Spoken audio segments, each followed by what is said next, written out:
Okay, so I figured I'd make this video so it could be a little bit more easy to understand because it's a lot of information to unpack. So the first thing, we're just going to go step by step. The first thing with Tom's information is the total testosterone. And I've put the ranges on here as a reference point of what average males in America, non-obese, below a certain body mass index males are having as a range, but it doesn't mean that that's what's optimal. So if you look at the range is 240 to 950 ng/dl, which stands for nanograms per deciliter. And that's how much total testosterone that the body is actively circulating or available in the blood. It's not how much is used, but it's how much is in the blood. That number matters because it's basically like how much money do you have in your bank account. You want to have a high amount of money in your bank account so you have the availability for funds whenever you want to use it, which is how testosterone works. So Tom's last lab was 595, and these numbers were taken on a trough, which means the lowest day, which is, we want to do that. We want to definitely take it on a trough because we want the lowest number or the lowest day to be optimal, not the highest day, because anybody can be optimal on the highest day, but we want the worst day of the week to be optimal. So his last lab was 595, which was actually taken Friday, November 13th. So it was actually a day before, which is shot day is Saturday. So it would have actually gone down to probably around 500, maybe a little bit below on Saturday. The desired range on a trough is between 900 to 1100. You want to be at least 900. But that number matters moving on to the second one of your free testosterone. So you want around 900 to 1100 of a total, and the total does matter. It does matter, but it matters in conjunction with the proportion of free testosterone. The range of that is 6.6 to 18.1 nanograms per deciliter. Tom's last lab was 20.2, which it was coming back high, but it's not really high because the desired range on a trough is around 30 to 35, and that's where you want to be. It does shoot up when you take your shot, probably to around 40 to 45, but that's not a problem unless it goes like super high, like around, if you were sitting on a trough like around 50 to 60, that would be a problem. But sitting at a 30 to 35 is optimal. Then that brings us to estradiol, which is estrogen. As this is a controversial subject because there's doctors who are like, your estrogen has to be this number, or we're going to put you on a aromatase inhibitor. Then there's other doctors who are like, we're not going to put you on anything unless you have symptoms. Based on the information I can find, of course, the jury's still out, but estradiol is actually very protective in men. It's very protective in women, and it's very protective in men. It's protective of brain aging, of Alzheimer's, of heart disease. It's very cardioprotective. It protects flexibility and mobility in joints, and it allows fluid to be in the joints. There's a lot of negative side effects with aromatase inhibitors. It's very good for bone density. That's a real big one. Testosterone is very good for bone density too, but estrogen is also extremely good for bone density, which is why women run risk of osteoporosis as they get older when they're not producing as much estrogen. I've seen men come back from DEXA scans with low estrogen for years and have full-blown osteoporosis, even though they're still on TRT because their estradiol has been pushed too low. So the optimal range, of course, according to whatever lab you're using, is 7.6 to 42.6 picograms per milliliter. That's in men. The last lab was 28.9. However, in my view, it shouldn't go any higher than 90 to 100. But there are some men that have, 60 to 80 and they feel amazing. But then when you lower it down, they feel terrible. So the range should only be looked at if you have symptoms. And the symptoms of high estrogen can be lots of water weight, itchy or puffy nipples, gynecomastia, which only happens after a long, long time of super high estrogen with low testosterone, and also symptoms. But also, let's see what else you could have, kind of a bloated, type look to you, higher blood pressure. These can be signs of high estrogen, but only if you have the symptoms. I don't mess with my estrogen at all because I'm an estrogen fan. So I love estrogen. It's amazing in men. But if you have symptoms and your number is high, it's something to look at. And that's why I put on here desired no higher than 90 to 100, but depends on symptoms, if any. My last estrogen myself was 32, and the one before that I think was 67, and I've never had any symptoms or anything.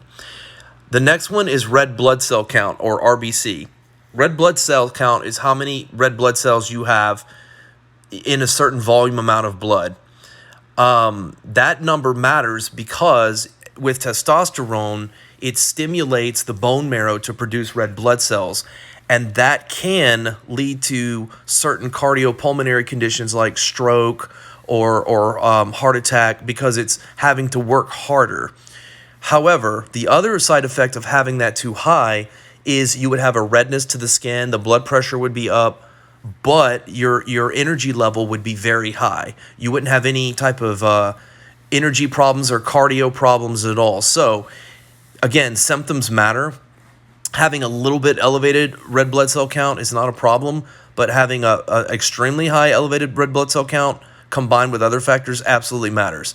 So the easiest way to lower that in men on TRT is to just donate blood. That's easy, because it takes, the volume of blood will be replaced in a couple of days, but the red blood cell count can take about a month and a half to 2 months. So, it's also very good to donate blood anyway. It's very cardioprotective. It's good for stroke risk decrease and blood clot decrease. Hematocrit is basically how much volume of blood is the RBC, how much of it is the red blood cells in a volume of blood. So you've got several things in your blood. You've got plasma, you've got all kinds of proteins, you've got cholesterol, you've got triglycerides, fatty acids. Hematocrit is basically a percentage number, like how much of a volume of a certain volume measurement of blood is your red blood cells. That matters because if that gets too high, that means that your red blood cell count, your blood is getting too thick. But again, these numbers matter. Your RBC and your hematocrit matter. They both matter. I've never seen it where the hematocrit is high and the RBC is low, or the RBC is high and the hematocrit is low. They usually are linear. So if one goes up, the other goes up. Hemoglobin is a type of protein that carries oxygen. It's made and attached with iron, or ferritin. That's another word for iron. Hemoglobin matters in regards to you don't want too much iron in the blood. So hemoglobin is a direct byproduct and result of how much iron is in the blood. Having too high of iron is very damaging to coronary arteries and the circulatory system and the brain and things like that. So you don't want that number too high. There are ranges online. I think for a man, you don't want to go any higher than, I think, 17. And again, another way to lower that is donating blood. But usually that one's not a problem. Ferritin is how much iron is actually stored in the body. Now, this is important because men who have TRT have higher red blood cell count, they have higher hematocrit, but they can actually become iron deficient.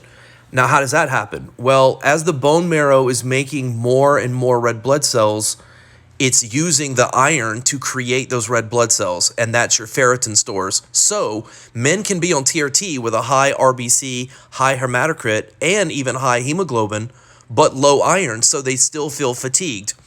So how is that possible? Because you need iron to create hemoglobin to carry oxygen, not just to produce the red blood cell count. So getting your iron checked is important. Also, it's important to not go too high, but you can't know that unless you get a blood test. The next one is B12. B12 is needed for reducing homocysteine, keeping folate numbers in check, which, folate's very, very good. And also producing red blood cells. That's another one. And also it's very responsible for energy and how much oxygen you can carry in your blood. Most people in America are B12 in the normal range or the lower end, but they're not optimal. In Japan, I think the optimal range is starting at 900, and in America, they consider a 500 normal, but that doesn't mean optimal. So B12 is extremely important. Folate, which you get from your greens, spinach, kale, broccoli, etc., that's really important. But in Tom's last blood work, his homocysteine levels were pretty high. Right here, it's circled right here. His homocysteine levels are 25.5, and the range is between 0 and 17.2. Homocysteine can be very damaging in higher amounts to the heart and things like that. So you definitely want that lower. I would say a good range is under 10. So anything between 0 and 10, but it usually indicates there's a folate deficiency or there's a B12 deficiency. In Tom's situation, I'm only speculating because I don't have the blood work of anything like we should, but I would speculate that his folate levels are normal, but his B12 status is low. I say that because there's been complaints of extreme fatigue and things like that. So B12 is a good supplement to take. It's dirt cheap. A methylated form of B12 is important because it bypasses the process of the liver to convert normal B12 from food into a methylated form. So it's an active form. Folate you get from greens, that's been covered. Blood pressure matters. You don't want your blood pressure too high. There's a difference between elevated and high. High is when you're sitting down, relaxed. That's why it's good to get a home cuff system where you can take your blood pressure yourself and you just sit down on the couch for about 5 minutes while you're resting.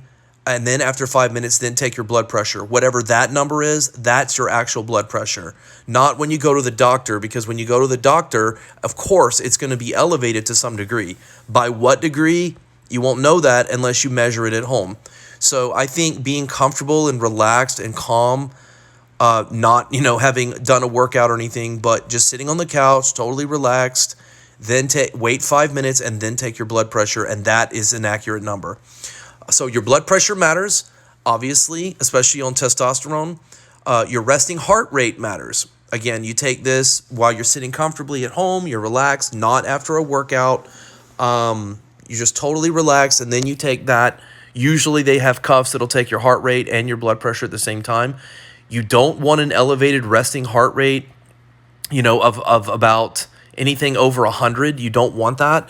Anything 100, and below, as long as it's not like below 40, unless you're an athlete. Anything between, I'd say, 50 to 100 is totally normal. If it's over that, then you have a heart condition. Your heart is working too hard, and then you might want to get that looked at. But that's going to correlate with high blood pressure as well.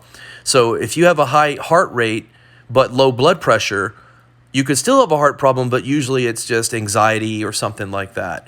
But your resting heart rate is a good indicator of the condition of your heart, again, when you're resting. Okay, dosage range of testosterone. This is really important. I'm a big believer in not just chasing numbers, but man per man. So in Tom's situation, he was doing or is doing 0.25 milliliters twice a week. And I think it's been bumped up to 0.26 milliliters twice a week, which is a joke. Starting at a range that low is irresponsible because you're not going to get a therapeutic range of total and free testosterone consistently, especially on a trough at 100 milligrams. Some men are outliers where they're over responders to testosterone, but I think in most men's case, I'd say 95% of men, 100 milligrams just it's not gonna cut it. So me personally, I would bump that dose up starting at 0.35 milliliters twice a week, which is 70 milligrams twice a week, or a total of 140 milligrams. Right now, the total is 100 milligrams. I personally take 0.40 ml every 3 days, which actually comes out over 7 days to be about 186 milligrams. Or I do 0.45 milliliters, which comes out to about 90 milligrams twice a week. And that puts me at a nice trough. My trough is around 1,000 and my free is around 30. I just don't think it's going to cut it. You can't go too high unless you're getting into steroid level. Steroid level is going to be, let me go back up here, starting at around probably 1,800 to 2,000 total and around 60 to 70 free. That's when you're going to start getting into steroid level. But you're not going to do any damage starting at a higher dose. In fact, if anything, it's required, and that's probably why Tom has been feeling so much fatigue. I think what's going on with Tom is that his testosterone is way too low. His free testosterone is way too low. His B12 is way too low, and his iron is way too low. That's what I think is going on. But the main culprit is going to be his testosterone. He should be feeling like Superman, not exhausted. The other thing is always measure in a trough, not a peak. I've said that before. So if you're going to get your blood work, you want to make sure you get it on your shot day, but before taking a shot. We want the lowest numbers, not the highest. And again, we want to shoot for high numbers on the lowest day, which is a trough. That homocysteine, yeah, that's just going over the same things. It could be B12 or folate, undermethylation, etc. Again, in my opinion, I think, of course, Tom needs to find a new doctor, but I would say that until that can happen, he should up his dose to 0.35 milliliters twice a week. So draw to the 0.35, so in between the 0.3 and the 4 on the syringe, and do that twice a week. That's where he should start. That's what I would do. And then I think he should also get some blood donated. I think he should definitely donate some blood just to be safe. And then he should start on an iron supplement with a meal once a day and a B12 supplement. And if those things are done, he should notice a dramatic difference within the next 2 to 3 weeks. I think I pretty much covered that. The biggest thing to do, I should put on this item here. Let's see. I should put. Yeah, here's the most important. Find a new doctor. There we go. That's the most important, is finding a new doctor. Information was sent for one in Jacksonville that looks really reputable. Because this Dr. Friedrich, no disrespect to him, I just don't think he's educated enough in these areas, because I can see that by his labs and by his dosage recommendations. He's not measuring all the things that should be measured. I'll give an example real quick. In photos here, you can see my blood work here. Look at the difference. This is Tom's numbers here. Okay, we only have literally 1, 2, 3, 4, 5 items, okay? And here's blood work on my end. Look how many items we have. This is page 2. This is page 3. And that's how it should be.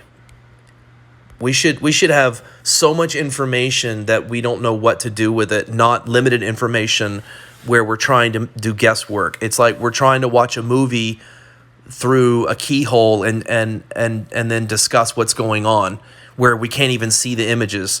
So, like I said, no disrespect to him, but this is like a newer field of medicine that a lot of doctors aren't really up to date on, and there's a whole lot of information out there, but you want to get the most bang for your buck, and you should be walking around feeling like you're 30, 40 years old again, not like you're dragging on death's door. So that's basically it. Yeah, so good luck.